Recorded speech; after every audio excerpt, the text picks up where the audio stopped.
Welcome to the USTC network. My name is Jamie. If you're a returning subscriber, thank you. If you're new to the channel, welcome. My name is Jamie Lewis. On this channel, I go over my experiences and my journey from a company driver through lease purchase and into owner operator, and then with multiple trucks as owner operator. So I kind of wanted to get into like a small video on some stuff that you need to make sure that you handle as an owner operator. And the two major things I want to go over is your business aspect stuff, your LLC, keeping up with, like, depending on what state you're from, there's certain things you have to do in each state. In Tennessee, you have to file the Tennessee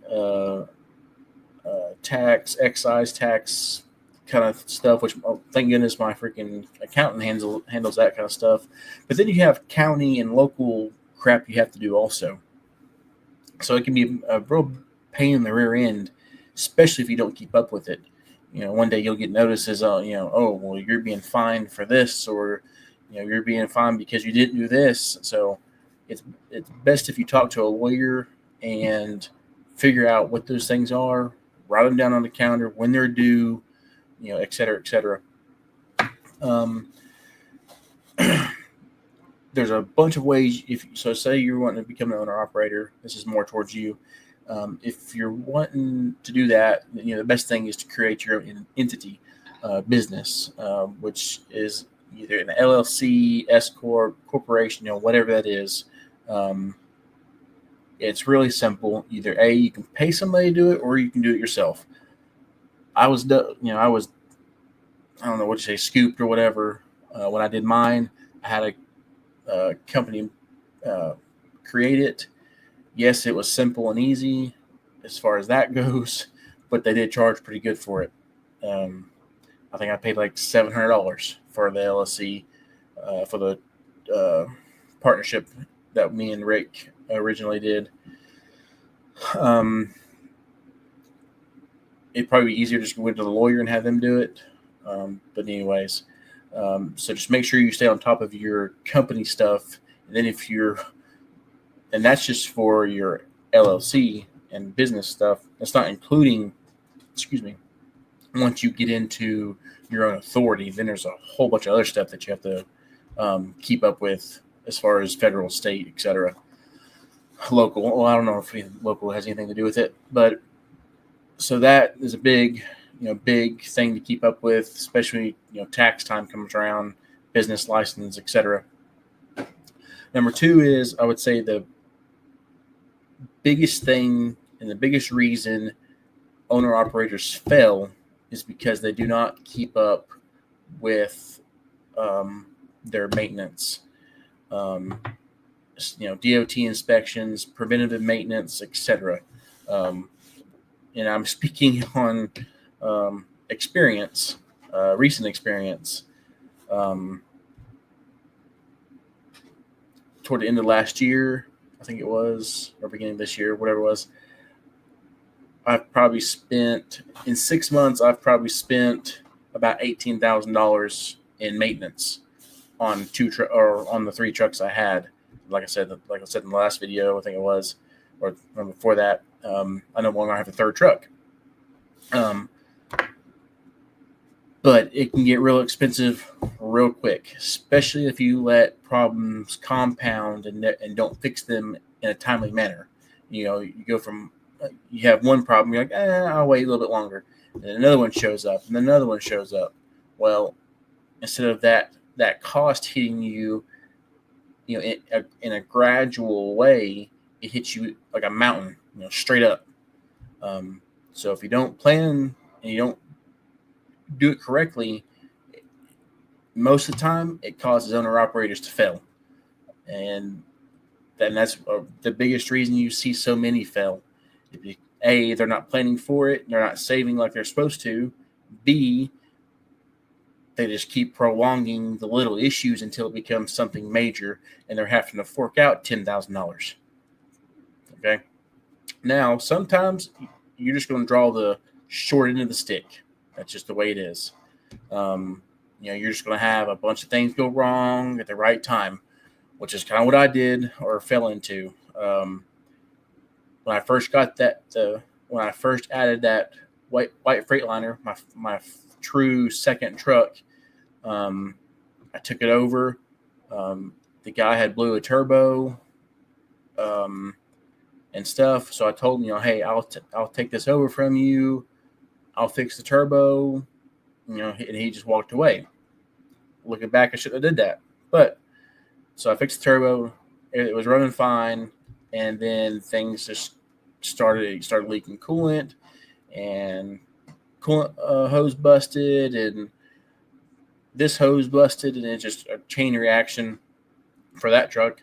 And then I got my third truck, which is the blue truck that you see on the intro video. It's my Kenworth that I drive. And then I put my sister in the Peterbilt.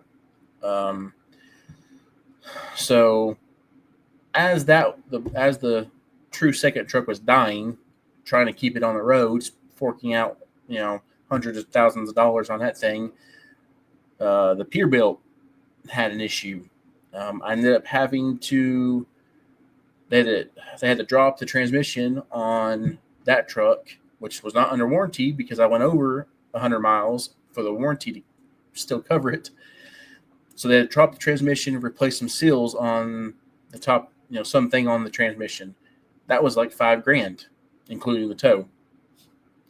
And then also on her truck, the rear chunk, there was chunks missing out of it on the rear axle chunk. That was, I think that was like $8,000 parts, labor, and everything to get that thing replaced. It was like that one hurt. And then my blue truck, I had a couple, when I first got it, I had a couple things I had to get replaced. A starter went out, and it had a leak or something that had to be fixed. So though, like between those three things, and they all went at the same time, it was about, at that moment, it was about $15,000. And it hurts. But so you have to be prepared, and you have to, we all wish we can prolong it. That way we can stay out longer and make more money. But if you don't take care of it, in the long run, it's going to cause you not to make more money, and it's going to hurt you even more. So I suggest when something even small happens, go ahead and get it fixed. The stress level will be way down here if you go ahead and do it that way instead of waiting until you have like 5 or 10 things that need to be done. Because during that time, what I just explained happened, I come this close to hanging it all up. But I prayed about it, powered through it, and luckily I have strong people in my circle to help keep me moving. So that'd be number 2, which is, I said, the biggest reason owner operators fail. 3, that's another reason, especially over here at Gorley. So if you're new to the channel, I'll kind of go back a little bit. Like I said, I do videos from company to where I am now. I'm currently at Gorley Trucking. I'm leased on to Gorley. So I'm an owner operator, but I do not have my own authority. That's why I'm leased on to Gorley. We are solely owner operators.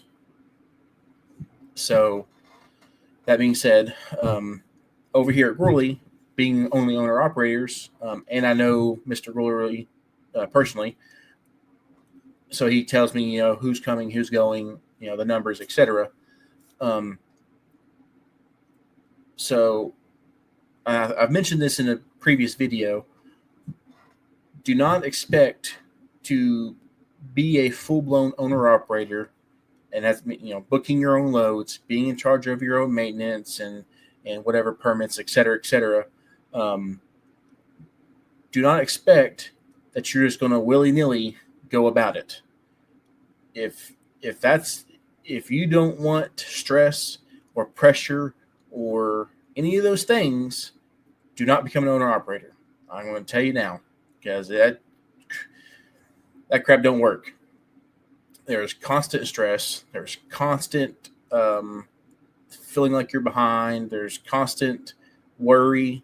And the biggest thing is booking loads. You're either good at booking loads or you're not. And it's not rocket science. The biggest thing is, I would say, people, especially brand new owner operators, they only look at the per mile aspect of a load, and you can't do that. I mean, so you can get a load paying $5 a mile. That's great, but if it's only going 100 miles or whatever, that's your gross is still way down here.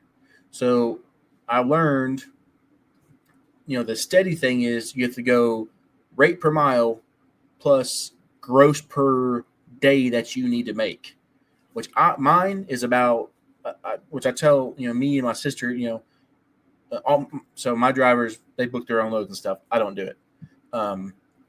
So I tell my drivers, you need to be around the $1,000 and up per day. Excuse me. The more the merrier. But at minimum, I try to be around that $1,000 mark a day. Excuse me. And we try to stay over here. Tim tries to say, stay in that. We like to be around that 220 mark and higher. If we have to, we'll go below 220, and we try our darndest to never to go below $2, unless you're just in a horrible area that has horrible loads. Then sometimes you have to. But so you as a new owner operator, you're gonna have to learn the sweet spot for you. For everybody, it's different. That depends on your overhead, what bills you have coming out, etc. So you're going to have to add up, etc., what you need to make per day to pay those bills, to pay yourself, etc. And if you come over here to Gorley, over here is expected for you to gross so much per week, because we kept having issues, or I should say, he kept having issues with people, doing $1,500 a week, because that's all they needed to survive. Well, the carrier, so Tim, Gorley, whatever you want to call it, they can't survive because he's he gets 25% to pay for trailer cost, trailer payment, trailer maintenance, and the biggest thing is insurance. The carrier can't survive off of you making $2,000 a week. So over here, like we're expected to do at least 4,000 gross a week. You can do lower, but which you have to talk to Tim on how everything works. But once you start doing lower than that, he will start taking fees out to help cover expenses for the carrier. So as long as you stay above the 4,000, it's great.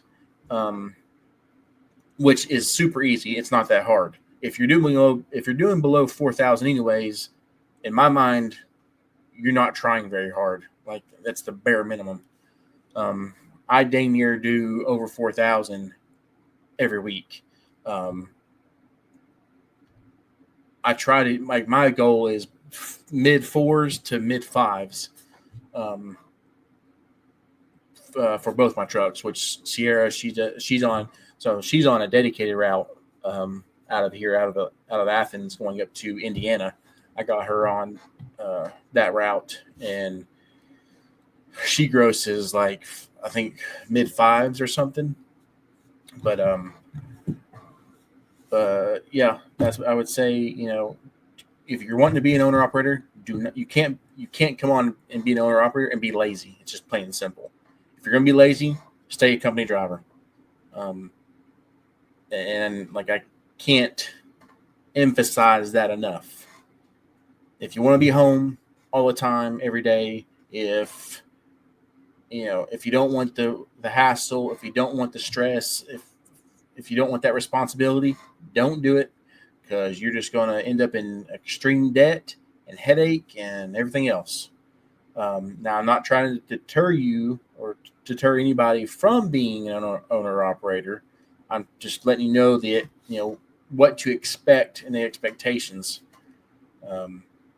And at first, it's hard. You feel like your head's exploding with all the different stuff coming at you, but after a while, it becomes second nature. Especially booking loads. Booking loads is easy, and the biggest thing is building those strong relationships. I talked in my previous video for people thinking about being a truck driver about how important relationships are in trucking, and it's even more important when you're an owner operator. Respecting it's mainly the brokers, but it also goes into your shippers and receivers. Treat people with respect, dignity, and kindness, and that would take you a long, long way. Especially the brokers. Most of my brokers call me to see if I want to load, because they know how I run, they know how I act, etc. And that's what you want as an owner operator. So, pretty much that being said, that's probably it for now. I'm going to think of some more stuff. I'll do some more videos later on. Other than that, trucks are running good. Like I said, Sierra's running good. I'm hopefully going to add another truck before too long. Once I get out of that hole, the hole that all that stuff happened in, put me in, was pretty big, and I'm finally coming out of it. Blood, sweat, and tears. But once I'm out of it completely, and I get built back up where I was, I'll end up adding another third truck. And so if you ever want to drive, one of my trucks, feel free to reach out, comment. You can email me, ustcrecruiting@gmail.com. But until next time, another thing, if you guys want to go over to my other channel, the Truckers Lounge, I'm trying to get that up and going. If you could give me a subscribe. Sorry. I'm trying to, like I said, trying to get that channel up and going, and that one's going to be more toward bringing people on the channel, adding them to the stream and stuff, interacting, talking about all kinds of issues, whether it be trucking, whether it be life issues, if it's a bunch of guys, we talk about guy issues, being struggles of being a parent, whatever.